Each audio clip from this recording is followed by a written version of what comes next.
الحمد لله رب العالمين والصلاة والسلام على سيد الأنبياء والمرسلين أما بعد فأعوذ بالله من الشيطان الرجيم بسم الله الرحمن الرحيم إن الله وملائكته يصلون على النبي يا أيها الذين آمنوا صلوا عليه وسلموا تسليما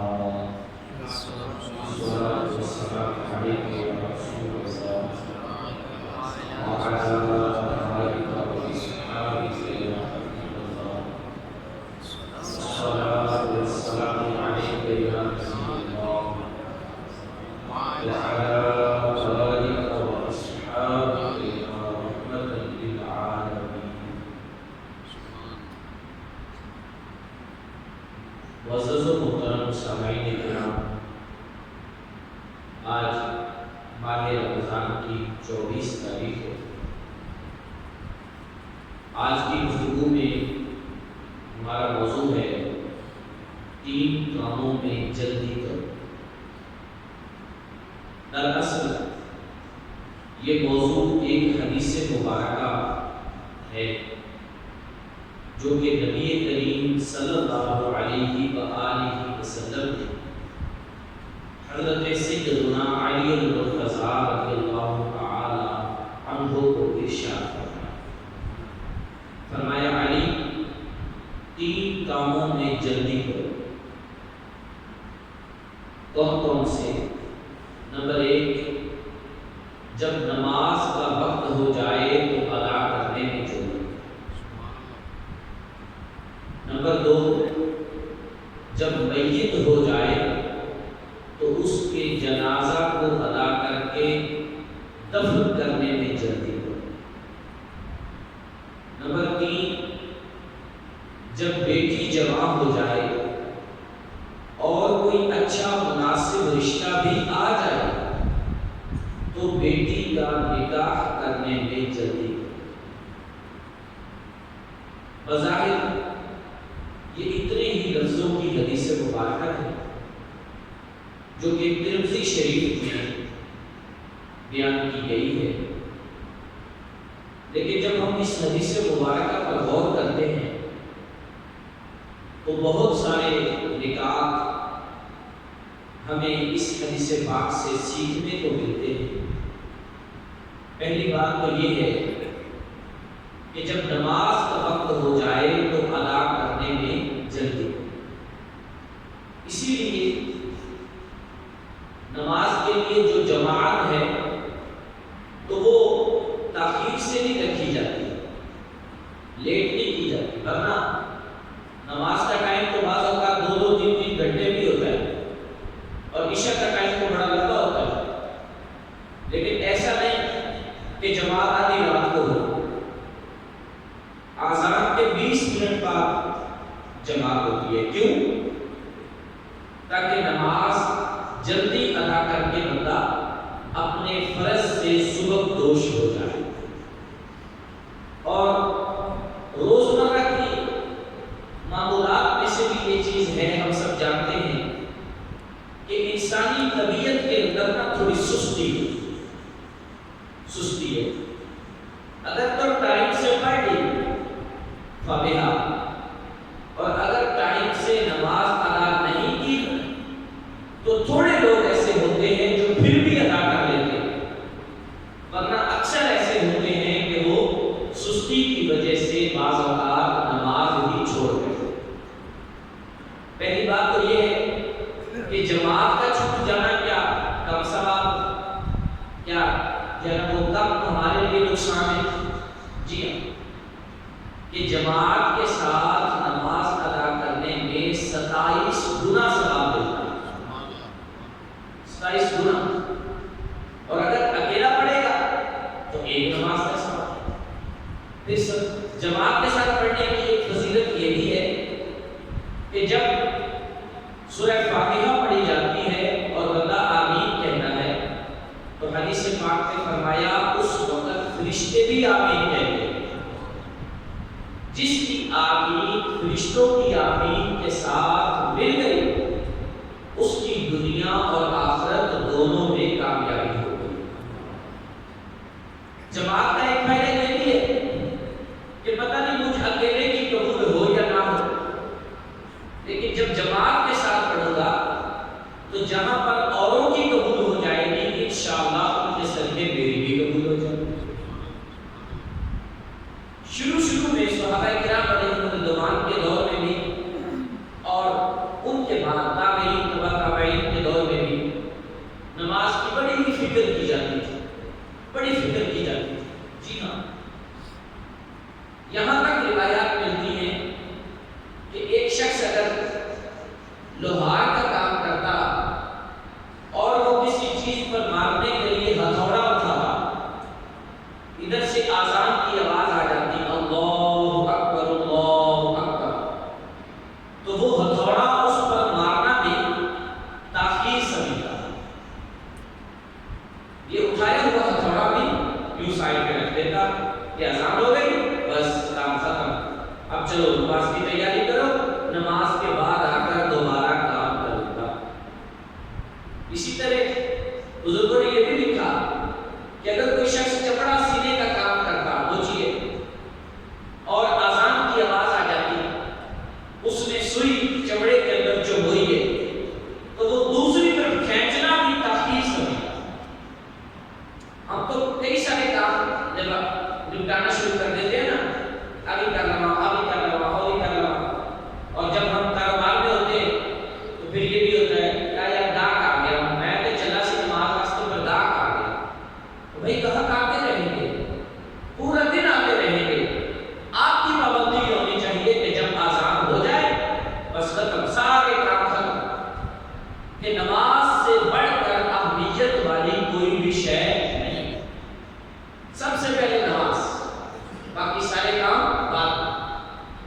اگر یہ چیز ہمارے اندر رہے گی تو انشاءاللہ تبارک و تعالی نماز کی برکتوں کے ساتھ ساتھ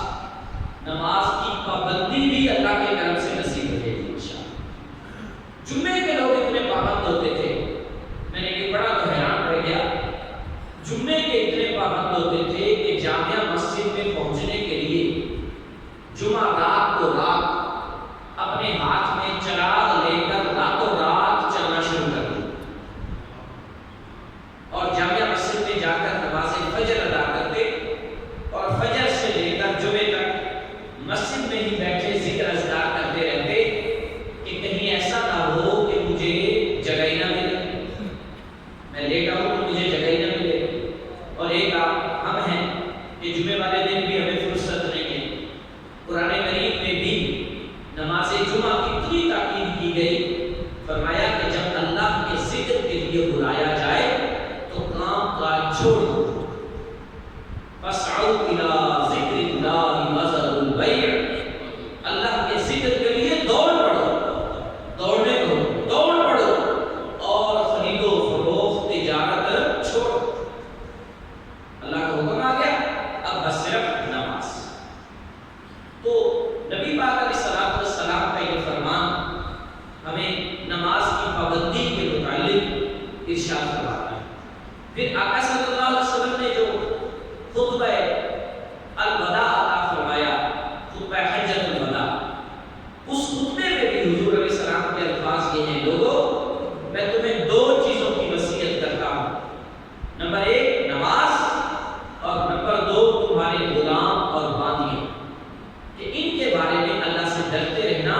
ان پر ظلم و ستم نہ کرنا۔ تو آخری الفاظ بھی حضور کے خطبے کے دو چیزیں ہیں، اور دو میں سے ایک کیا ہے؟ نماز، کہ تمہاری نماز نہیں ضائع ہونی چاہیے، تمہیں نماز کی فکر ہونی چاہیے، اللہ نصیب فرما دے۔ دوسری بات ارشاد فرمایا کہ جب میت ہو جائے تو تاخیر نہ کرو، کفن دفن میں جلدی کرو۔ اس معاملے میں بھی ہم دین کے پیچھے چلتے کم ہیں، اور رسم و رواج ہمارے اندر بہت زیادہ ہے۔ مثلا یہ بھی رسم ہے کہ فلاں بھی آ جائے تو فلاں بھی آ جائے، حالانکہ جنازہ فرض کفایہ، بولیے کیا مطلب ہوگا فرض کفایہ کا؟ اگر چند لوگوں نے بھی ادا کر لیا تو پوری بستی کی طرف سے ادا ہو گیا۔ فرض عین کے لیے تو ہم نے انتظار کرتے کہ بیٹا بھی آ کے نماز پڑھ لے، حالانکہ اس کے بارے میں تو رب نے پوچھنا ہے۔ فرض عین کی کوئی فکر نہیں، اور فرض کفایہ کے لیے دبئی سے آ گئے کہ بیٹا میت رکھی ہوئی۔ کیوں؟ جب شریعت اجازت ہی نہیں دیتی، شریعت کہتی ہے جو ہی اس طرح کا معاملہ ہو جتنی جلدی ہو سکے غسل کفن دفن کا اہتمام کیا جائے، جتنی جلدی ہو سکے کیا جائے، یہ شریعت مطہرہ کا فیصلہ ہے۔ اور ہم کئی دن بعض اوقات ہاسپٹل میں سرد خانہ بک کروایا جاتا ہے کہ جناب ہم نے میت رکھنی ہے ابھی 4 دن۔ کیوں رکھنی ہے جی؟ اور جی بیٹے نے یو کے سے آنا ہے، اس کو ٹکٹ نہیں مل رہا، تو وہ آئے گا پھر ہی اماں کو دفن کیا جائے گا۔ میرا سوال ہے کیا اس کے آ جانے سے اماں زندہ ہو جائے گی دوبارہ؟ بولیے جو فوت ہو چکا وہ تو ہو چکا، اس نے تو دوبارہ زندہ نہیں ہو جائے۔ اور پھر ایک اور بات عرض کرتا ہوں، صرف اللہ کے نیک بندوں کی چہرے کی زیارت کرنے کی تو چلے کوئی فضیلت، اور وہ بھی حدیث میں نہیں ہے، چلے تو بنا سکتے ہیں ہم کے چہرے کی زیارت کی کوئی فضیلت ہوگی، عام میت کے چہرے کی زیارت کی کوئی فضیلت نہ قرآن میں آئی ہے نہ حدیث میں آئی ہے۔ یہ بھی ایک رواج ہی بن گیا کہ جب جنازہ ہوگا تو اب چاہیے یہ کہ دفن کیا جائے۔ وہاں کئی لوگوں کا تقاضا ہوتا ہے کہ منہ اٹھا لو، بھئی کیا ہوگا؟ احباب کفن ڈھک دو، پردے میں بھلائی ہے، منہ دیکھ کے کیا ہوگا؟ پردے میں بھلائی ہے۔ لیکن چہرہ دیکھنا ہوگا، حالانکہ کوئی حاجت نہیں ہے، شرعی حاجت نہیں ہے چہرہ دیکھنا۔ اور بعض لوگ ایسے کم فہم ہوتے ہیں، غلطی بھی ہو جاتی ہے بات سے، لیکن بعض ہوتے ہی کم فہم ہیں، وہ تو خاتون کا چہرہ ہونا بھی کہیں ہو کر کہتے ہیں جناب جی منہ بھا لو۔ اللہ کی بات، خاتون کا چہرہ تو صرف قریبی جو ہیں وہ دیکھیں گے اور کسی کو دیکھنے کی حاجت ہی نہیں ہے۔ اور بعض وہاں بھی کہہ رہے ہوتے، اللہ محفوظ فرمائے۔ تو دوسرا حکم یہ تھا کہ جب میت ہو جائے تو اس کے کفن دفن میں جلدی کی جائے، رکھنے کی، تاخیر کرنے کی، کئی دن انتظار کرنے کی بالکل اجازت نہیں۔ جتنا جلدی ہو سکے سب کو دے خدا کیا جائے اسے، کیونکہ اب اس کا اور اللہ کا معاملہ شروع ہو چکا ہے، پڑتا ہے۔ تیسری بات، جب بیٹی جوان ہو جائے اور اچھا رشتہ بھی آ جائے تو علی بچی کا نکاح کرنے میں جلدی کرو۔ اس پر کچھ مجھے زیادہ ہی کلام کرنا ہے۔ اس معاملے میں تو ہم اس قدر رسم و رواج کے پیچھے پڑ چکے ہیں نا، الامان والحفیظ، الامان والحفیظ۔ بہت ساری باتیں ہیں جنہوں نے ہمیں اس شرعی حکم سے دور رکھا ہوا ہے۔ سب سے پہلا، اچھا رشتہ آ بھی جاتا ہے تو ہم اس میں کیڑے نکال رہے ہوتے ہیں۔ منڈے کا اپنا مکان نہیں ہے گا جی، چاہے خود بھی کرائے پہ بیٹھے ہوئے ہیں، منڈے کا اپنا مکان نہیں ہے گا جی، نہیں ایسے نہیں کرنا۔ اچھا جی کماتا تو ہے بیچارہ، لیکن نہیں جی اتنے نال والا گھر چل رہا، اور پتہ نہیں کیا کیا کیڑے نکالیں گے۔ چلے پھر فرض سارے معاملات طے ہو گئے، اب کیا ہے جی؟ اب رکاوٹیں کئی، پہلے منگنی کرو جی، منگنی پر لاکھوں روپے خرچ کرو، پھر دن جب رکھے جائیں گے پھر لاکھوں روپے خرچ کرو، پھر جناب شادی کی تیاریاں شروع کر دو۔ اب تیاریوں کے لیے بیٹی کے لیے لاکھوں لاکھ کا جہیز چاہیے، کوئی حاجت نہیں، شریعت میں بالکل جہیز ضروری نہیں، بالکل ضروری نہیں۔ میں یوں کہوں گا جہیز کی ایک وہ رسم ہے کہ جس رسم نے بہت ساری بیٹیوں کے وقت کو ان سے چھین لیا۔ چاہیے تو یہ تھا کہ ٹائم سے وہ اپنے گھر کی ہو جاتی، چاہیے تو یہ تھا کہ انہیں اچھے وقت کے ساتھ رخصت کیا جاتا، لیکن جہیز کے انتظار میں بیٹھ بیٹھ بیچاری بوڑھی ہو،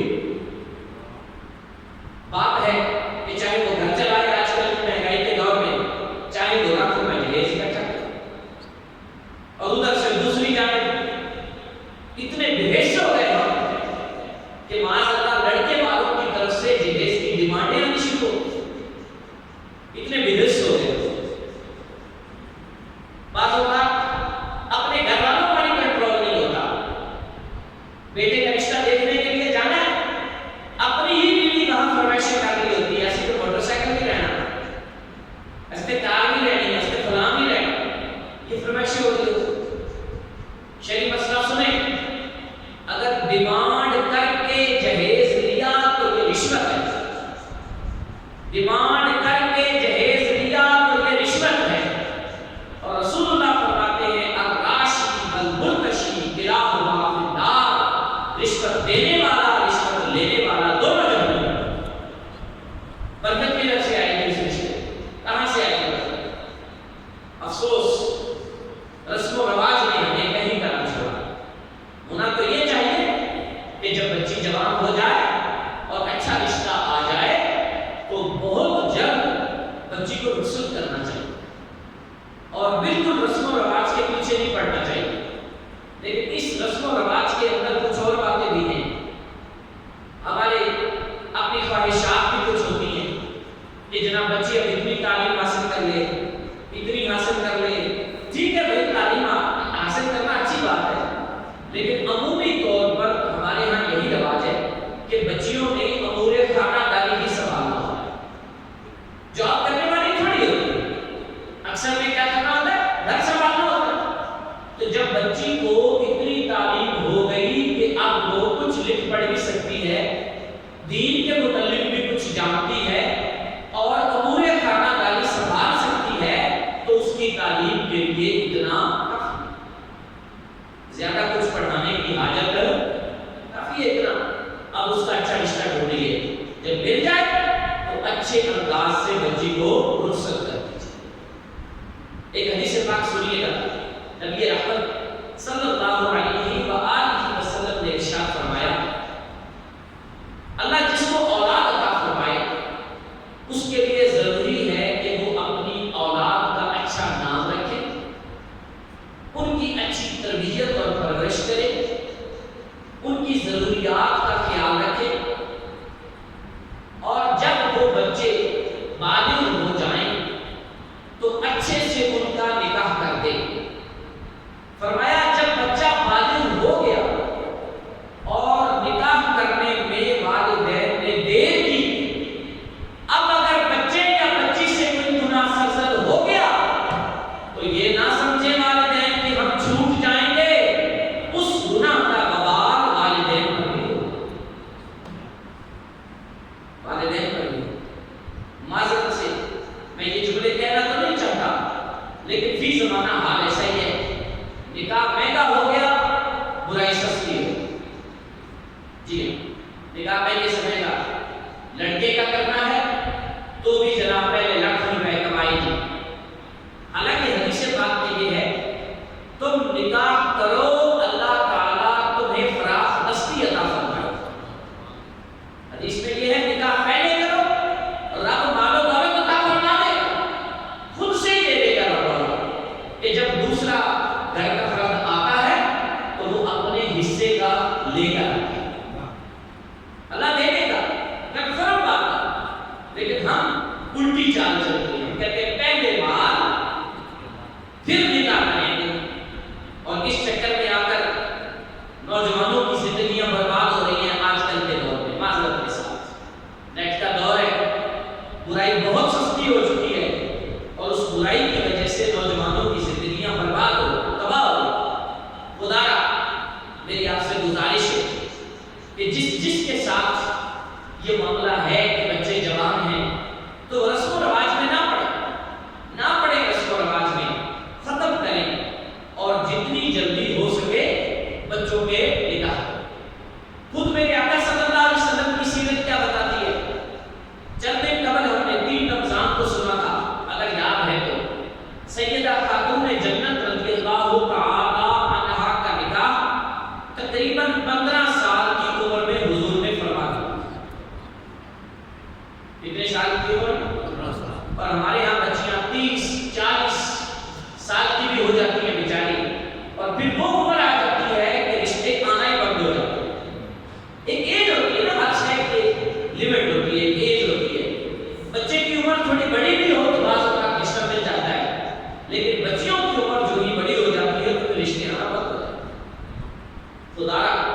اس معاملے میں توجہ فرمائیے اور اس حدیث مبارکہ پر بھی ہمیں عمل کرنا ہے کہ جب بچی جوان ہو جائے اور اچھا رشتہ بھی آ جائے تو حضرت علی سے حضور نے فرمایا اے علی تاخیر ایک بات صاحب اور بھی عرض کر دوں اچھا رشتہ کسے کہتے ہیں یہ بھی تو قابل توجہ بات ہے ہم اپنے ذہن میں جو ایک کافی لمبا چوڑا پلان بنا کے بیٹھے ہوتے ہیں نا یہ شاید ہر کسی کو ملتا نہیں اچھا رشتہ کیا ہے نمبر 1 نسب کے اعتبار سے لڑکا لڑکی کے ہم پلہ ہو نسب بمانا جو ہے نا وہ فیملی خاندان کہ وہ کوئی ہلکی برادری کا نہ ہو جس کی وجہ سے بچی کو آر محسوس ہو یہ شریعت کا حکم ہے نمبر 2 نان نفقے پر قادر ہو نان نفقے پر قادر ہو وہ رہائش کا انتظام بھی اپنی بیوی کے لیے کر سکے اور وہ اپنی بیوی کو 2 وقت کا کھانا کپڑا یہ وہ لے کر دے سکے نمبر 3 شریعت کا پابند ہو صوم و صلات کا پابند ہو یہ دیکھنا چاہیے ایک بزرگ رحمۃ اللہ تعالی علیہ نے سے کسی نے پوچھا کہ میں اپنی بیٹی کا رشتہ کرنا چاہتا ہوں کیسا لڑکا ڈھونڈوں انہوں نے ارشاد فرمایا اور اس کے اندر کچھ ہو نہ ہو ایک چیز ضرور دیکھ لینا کہ اس کے اندر خوف خدا ہو اللہ سے ڈرتا ہو بس اتنا ہی کافی ہے انہوں نے وضاحت مانگی تو بزرگوں نے فرمایا اگر تیرا داماد اللہ کا خوف رکھتا ہوگا پہلی بات ہے وہ تیری بیٹی پر ظلم کرے گا اللہ کے خوف کی وجہ سے وہ ظلم نہیں کرے گا نمبر 2 اگر بالفرض نہ بھی آپس میں رشتہ طے ہو سکا نبھانا بھی ہو سکا تو وہ زیادتی نہیں کرے گا بغیر زیادتی کے اسے کم از کم چھوڑ تو دے گا تو ایک چیز خوف خدا والا یہ ہم نے کبھی نہیں دیکھا ہم یہی دیکھتے ہیں اس کے نام پلاٹ کتنے ہیں اس کے نام گاڑیاں کتنی ہیں کتنے لاکھ سیلری ہے کیا کیا کرتا ہے اور چاہے اس کے اندر دنیا کے لاکھوں ہے وہ اس وقت آ کے بند کر لیں گے چل تو ابھی منڈا کنڈا ٹھیک ہو ہی جاؤ اب وہی منڈا کنڈا بعد میں کیا کرتا ہے بعد میں جناب وہ نشہ کر کے آتا ہے بیٹی کو مارتا ہے اب سر پکڑ کے بیٹھے ہوتے ہیں سانو کسی نے کیا کسی لیکن اسی کیا چل تو نہیں ٹھیک ہو جائے ہوں تو بڑا بد گیا ہوں تو کمانا بھی نہیں ہوں تو آ بھی نہیں کرتا جو برائیاں دیکھنی چاہیے ان سے آنکھیں بند کر دینی ہے اور صرف مال و دولت کے پیچھے بھاگنا ہے جناب دولت ہونی چاہیے سرکار صلی اللہ علیہ وسلم فرماتے ہیں لڑکی سے نکاح حسن کی وجہ سے کیا جاتا ہے نسب کی وجہ سے کیا جاتا ہے مال و دولت کی وجہ سے کیا جاتا ہے یا دین کی وجہ سے تم دین والی کو ترجیح دینا اللہ باقی ساری چیزیں عطا فرمائے دین والی کو ترجیح دینا باقی ساری چیزیں رب عطا فرما دیتا جی ہاں بیٹے کا رشتہ کرنا ہو تو بھی دین کو ترجیح دی جائے بیٹی کا رشتہ کرنا ہو تو بھی دین کو ترجیح دی جائے انشاءاللہ تبارک